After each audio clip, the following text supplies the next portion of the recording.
Hello friends, welcome to my channel.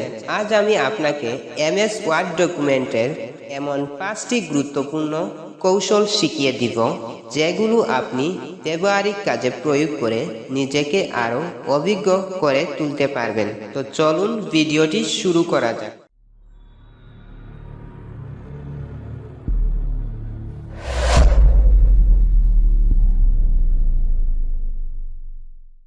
তো মনে করেন এখানে আমার এই লেখাগুলো খুবই গুরুত্বপূর্ণ, এজন্য আমি চাই আমার এই লেখাগুলো যেন আমি ছাড়া অন্য কেউ ডিলিট করতে না পারে, অথবা লেখার ফন্ট চেঞ্জ বা আদার্স কোনো কাজ যেন করতে না পারে। এজন্য আমাকে এই লেখাগুলো লক করে রাখতে হবে। তো আপনিও চাইলে আপনার যে কোনো গুরুত্বপূর্ণ তথ্য লক করে রাখতে পারেন। এজন্য আপনাকে লেখাগুলো সিলেক্ট করে এই রিভিউতে ক্লিক করে রেস্ট্রিক্ট এডিটিং অপশনে ক্লিক করতে হবে। তারপর 2 নং অ্যালাউ ঘরটিতে টিক চিহ্ন দিয়ে yes start enforcing protection লেখাটিতে click করতে হবে। এখন এই ঘরটিতে একটি পাসওয়ার্ড দিয়ে দিবেন, যেটি আপনি ছাড়া অন্য কেউ না জানে। তো আমি এখানে একটি পাসওয়ার্ড দিয়ে দিচ্ছি। তারপর সেম পাসওয়ার্ডটি নিচের ঘরটিতেও বসিয়ে দিয়ে ওকে ক্লিক করব। তাহলেই লেখাগুলো লক হয়ে যাবে। এখন চাইলেও কেউ লেখার ফন্ট চেঞ্জ, বোল্ড, ইটালিক কিছুই করতে পারবে না, এমনকি লেখাও ডিলিট হবে না। তবে আপনি আপনার প্রয়োজন মতো লেখাগুলো আনলক করতে পারেন। এজন্য এই স্টপ প্রোটেকশন অপশনটিতে ক্লিক করে যে পাসওয়ার্ডটি লাগিয়েছিলাম সেটি এখানে বসিয়ে দিয়ে ওকে ক্লিক করব। তাহলেই লেখাগুলো আনলক করতে পারবেন। এখন আপনি আবার প্রয়োজন মতো বোল্ড, ইটালিক করতে পারবেন। এখন কিবোর্ড থেকে ব্যাক স্পেস দিলে লেখাগুলো ডিলিট হবে। এভাবে আপনি সহজেই যে কোনো গুরুত্বপূর্ণ তথ্য লক করে রাখতে পারবেন। তো ফ্রেন্ডস, অনেক সময় আমাদের বাংলা ইংরেজি একসাথে টাইপিং করতে হয়, এজন্য বারবার ফন্ট চেঞ্জ করে লিখতে হয়। তো মনে করেন আমি এখন ইংলিশ টাইপ করব, এজন্য এখানে গিয়ে ইংলিশ সিলেক্ট করতে হবে। তারপর এখানে ইংলিশ ফন্ট সিলেক্ট করতে হবে। তারপর আপনি ইংরেজি টাইপিং করতে পারবেন। এখন বাংলা লিখতে হলে এখানে গিয়ে বিজয় ক্লাসিক এবং সুতনি এমজে ফন্ট সেট আপ করতে হবে। তারপর বাংলা টাইপ করতে পারবেন।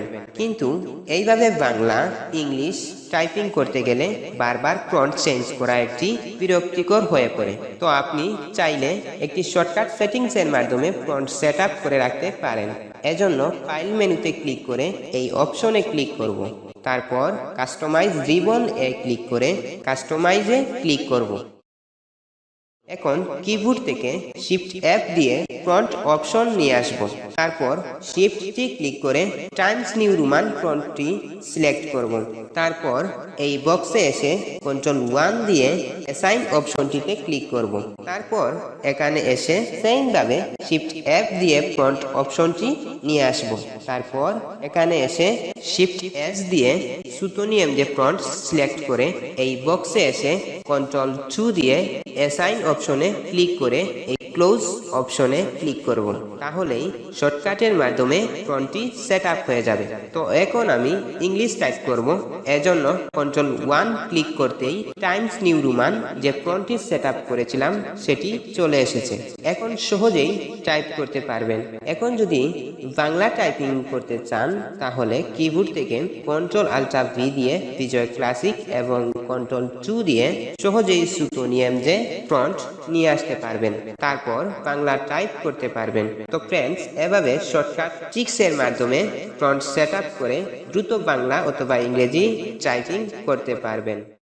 তো ফ্রেন্ডস, এখন আমরা দেখব কিভাবে কিবোর্ড শর্টকাটের মাধ্যমে লেখা সেট আপ করে রাখতে হয়। অনেক সময় আমাদের একই সেন্টেন্স বারবার লিখতে হয়। তখন আপনি চাইলে সেই সেন্টেন্সটি শুধুমাত্র একটি ওয়ার্ড দিয়ে একটি শর্টকাট ট্রিক্সের সেট আপ করে রাখতে পারেন, যাতে ওই ওয়ার্ডটি লিখে এন্টার ক্লিক করলেই সম্পূর্ণ সেন্টেন্সটি চলে আসে।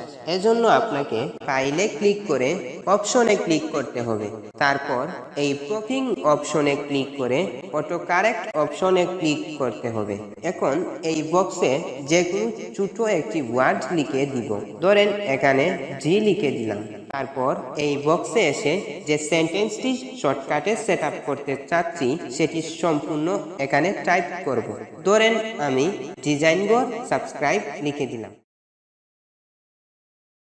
তারপর অ্যাড অপশনে ক্লিক করে ওকে ক্লিক করব। তারপর আবার ওকে ক্লিক করব। এখন সেই ডি লিখে কিবোর্ড থেকে এন্টার ক্লিক করলেই সম্পূর্ণ সেন্টেন্সটি চলে আসবে। এখন আপনি যতবার ডি টাইপ করে কিবোর্ড থেকে এন্টার ক্লিক করবেন ততবারই ওই সম্পূর্ণ সেন্টেন্সটি চলে আসবে। এভাবে আপনি সহজেই যে কোনো একটি ওয়ার্ডের মাধ্যমে লেখা সেট আপ করে রাখতে পারবেন।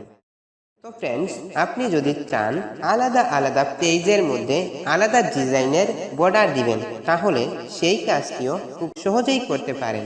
এজন্য আপনাকে প্রথমে ডিজাইন মেনুতে ক্লিক করে পেজ বর্ডারে ক্লিক করতে হবে। তারপর এই ঘরটিতে ক্লিক করে আর্ট বর্ডারে এসে একটি বর্ডার চয়েস করব। এখন বর্ডারটির সাইজ 10 সিলেক্ট করে ওকে ক্লিক করব। তাহলে পেজটিতে একটি বর্ডার চলে আসবে। এখন যদি আপনি নিচে অন্য একটি পেজ বাড়িয়ে সেখানে অন্য একটি ডিজাইনের বর্ডার দিতে চান তাহলে পেজ লেআউট মেনুতে ক্লিক করে ব্রেকস অপশনে ক্লিক করব।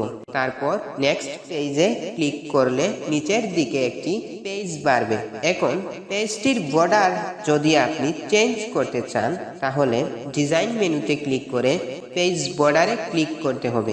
তারপর এখানে অন্য আরেকটি সুন্দর বর্ডার চয়েস করে বর্ডারটির সাইজ 10 পিটি করে দিব। তারপর এই বক্সে এসে ফুল ডকুমেন্ট এ ক্লিক করে দিস সেকশন দিয়ে ওকে ক্লিক করব।